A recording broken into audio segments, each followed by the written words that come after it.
apakah kebenaran di sebalik skandal yang kini menyelubungi Datuk Seri Anwar Ibrahim? Adakah Datuk Seri Anwar menjadi mangsa satu konspirasi peringkat tertinggi? Atau adakah benar bahawa Datuk Seri Anwar bertopengkan imej Islam? Jika benar, apakah terdapat bukti-bukti nyata yang tidak dapat menafikan lagi segala salah laku Datuk Seri Anwar itu? Kini rakyat Malaysia berada dalam dilema. Mereka tertanya-tanya yang manakah benar dan yang manakah tidak. Maklumat yang diperolehi melalui media massa turut mengeruhkan lagi keadaan dengan laporan yang bercanggah. Rakyat Malaysia mahukan kebenaran. Rakyat Malaysia menuntut keadilan. Jika kebenaran dan keadilan yang dicari, saksikanlah fakta-fakta benar yang akan dipaparkan serta timbangkanlah sendiri sama ada tindakan terhadap Datuk Seri Anwar itu adil atau tidak. Siapakah Anwar sebenarnya? Mangsa kezaliman atau manusia bertopeng? Renungkanlah persoalan-persoalan ini semasa anda mendengar rakaman perbualan antara Datuk Seri Anwar dengan seorang lelaki gay bernama Myor Abdul Razak. Ya. Ya. Dah fikir tak nak jumpa Wunsi dengan siapa. Apa dia? Tak ada apa. Ya ke? Ha. Pertama mana kita kenal pula. Ha? Ada fikir tak mana silam pula. Tak ada. Ya ke? Sure. Ada orang. Tapi tu tak silap. Tak ada. Sibuk ya. Uzur.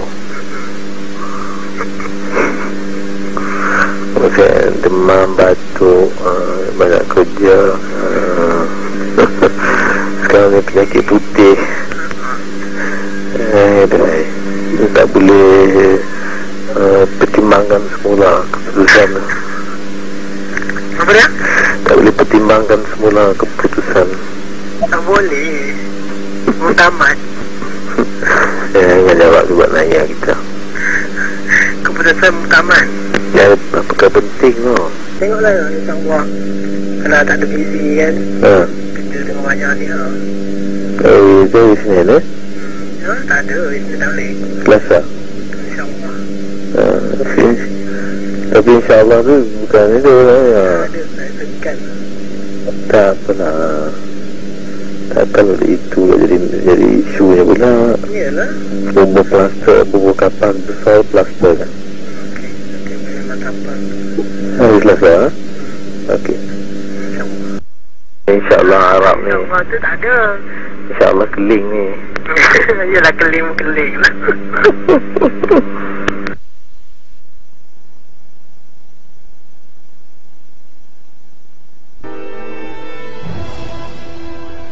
Adakah Anwar ini sama dengan Pak Syekh yang mempunyai perwatakan warak yang dipaparkan kepada masyarakat umum? Apakah matlamat di sebalik pujuk rayu Datuk Seri Anwar itu? Harap bersabar.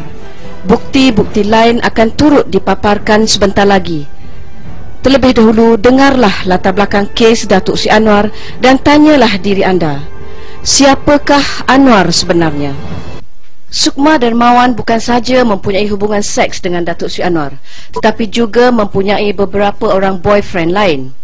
Malahan Sukma pernah berkomunikasi secara intim dengan seorang pemuda Irish dari Dublin pada 17 Jun 1998, di mana antara petikan perbualan yang dirakangkan adalah seperti berikut. You sound so good. You sound so good, so sexy. Oh, wow. Well, you know, how much, what, 14,000 miles away or something horrible like that? My penis isn't that long, you know. Oh, don't say that. You have John there for that, haven't you? Eh? You have your man there for that, haven't you? Oh, wow. How is your relationship going? Still? Yes. Still good. How are you after your operation? Well, now I'm become a virgin again. Have you? Yes. Really? But I'm more tighter. Yes. Oh my. I'm getting most of the people getting illusion, but for me getting tighter. So when are you going to come and visit so that I can experience this?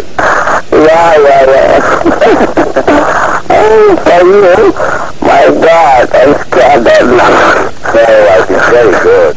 I know you did. I was very gentle. Of course, I know you. It takes time. Good and gentle. Yeah.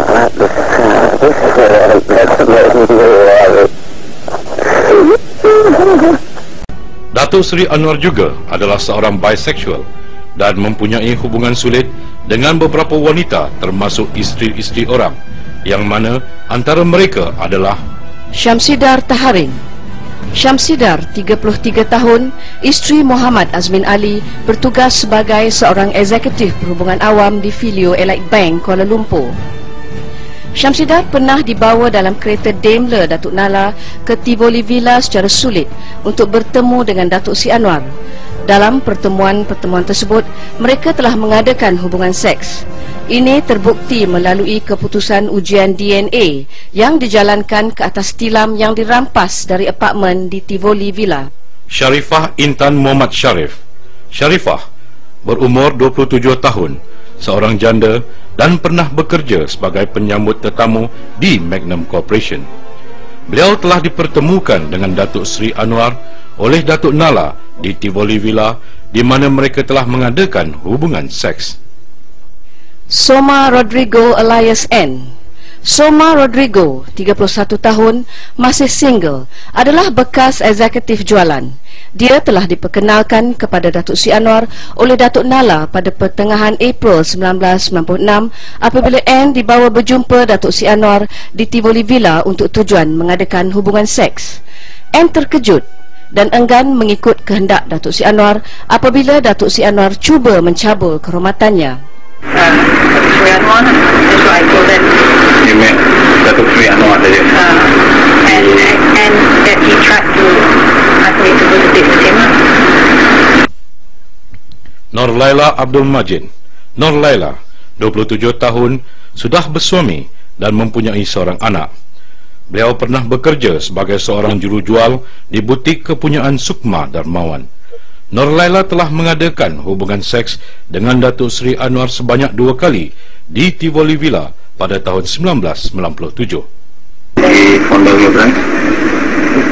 Sekejap aja. Dia pun sekejap aja. Lepas tu dia dah insight saya. Maksudnya sambil dia cium. And then he's trying to go in. Yeah.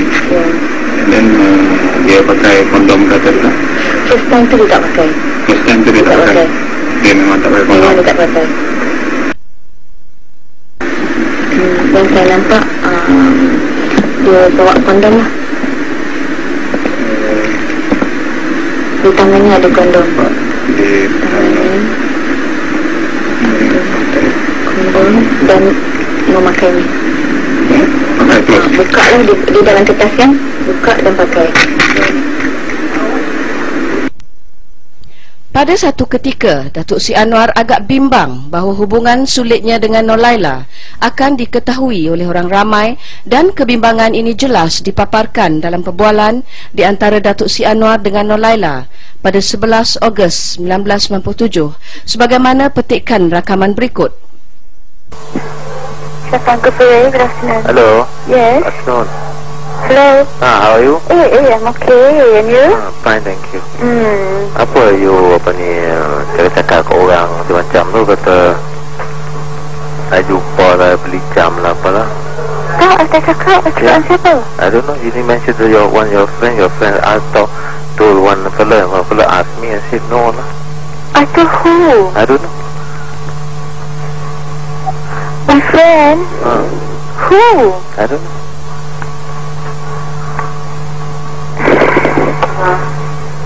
Careful lah, okay? Terus I told you, kata apa ni, kan ada cakap tu. My friend? I don't know who.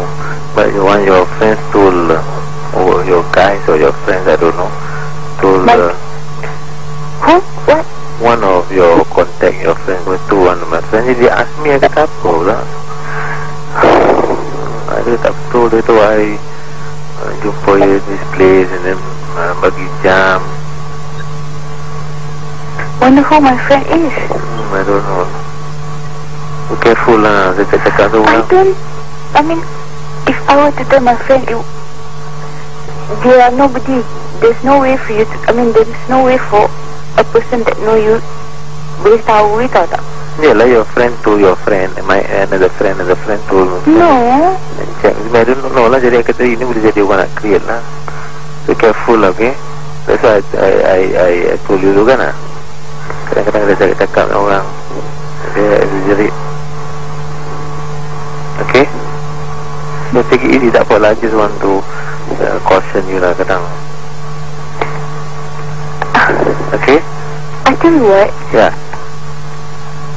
Actually, I don't want this relationship, you know. Yeah, tak ada. I'm not saying anything. I'm not saying about it, but I'm just saying careful, okay? You are angry kan? No, I'm not. Okay, I'm talking to you as a friend, okay? Right? Oh, okay. Now you feel like that. Yeah lah, because you know that's the reason, okay? Why don't you be honest about things? Come on. No, I'm just saying. I mean, people lazy, cakap ni tak elok lah. Who's that person? I don't know. Hello? Yeah. Because dia tak beritahu, dia tak beritahu dia kata that's what they heard.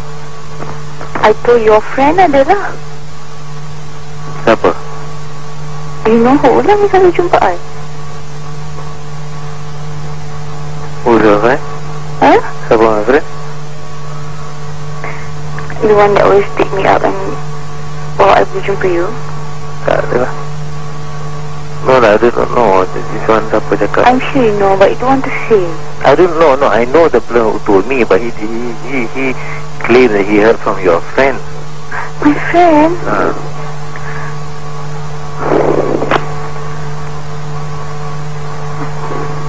So sekarang macam mana ni? Tak apalah, tak apa. Just leave it. I'll contact you later, okay? No, I tak nak. I just want to make it clear, really. Okay lah. I'll call you later. Okay? Bila you tahu ni? Dah lama. Saturday. But I heard something about it much earlier, but not. I thought it's not that serious, eh?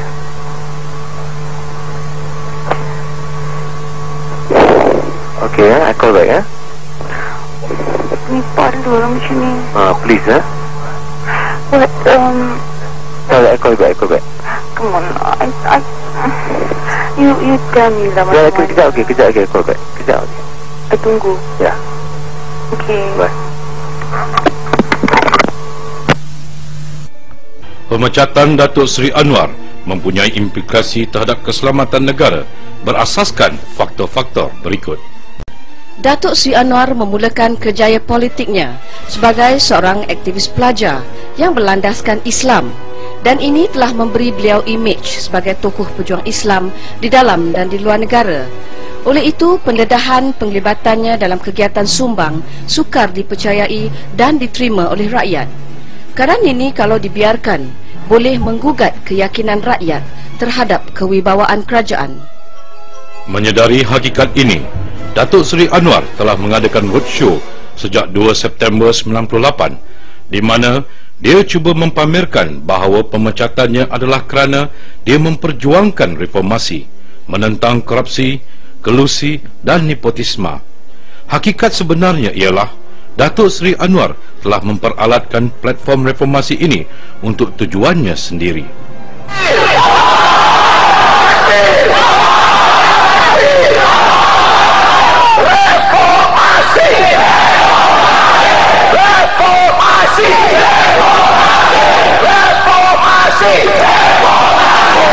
Slogan-slogan seperti ini jika dibiarkan boleh mempengaruhi masyarakat, khususnya kaki tangan kerajaan dan masyarakat umum yang nampaknya masih skeptikal atau tidak yakin dengan salah laku Datuk Seri Anwar. Di sepanjang kerjaya politiknya, Datuk Seri Anwar telah berjaya mewujudkan networking atau rangkaian dengan beberapa orang tokoh politik di negara-negara asing.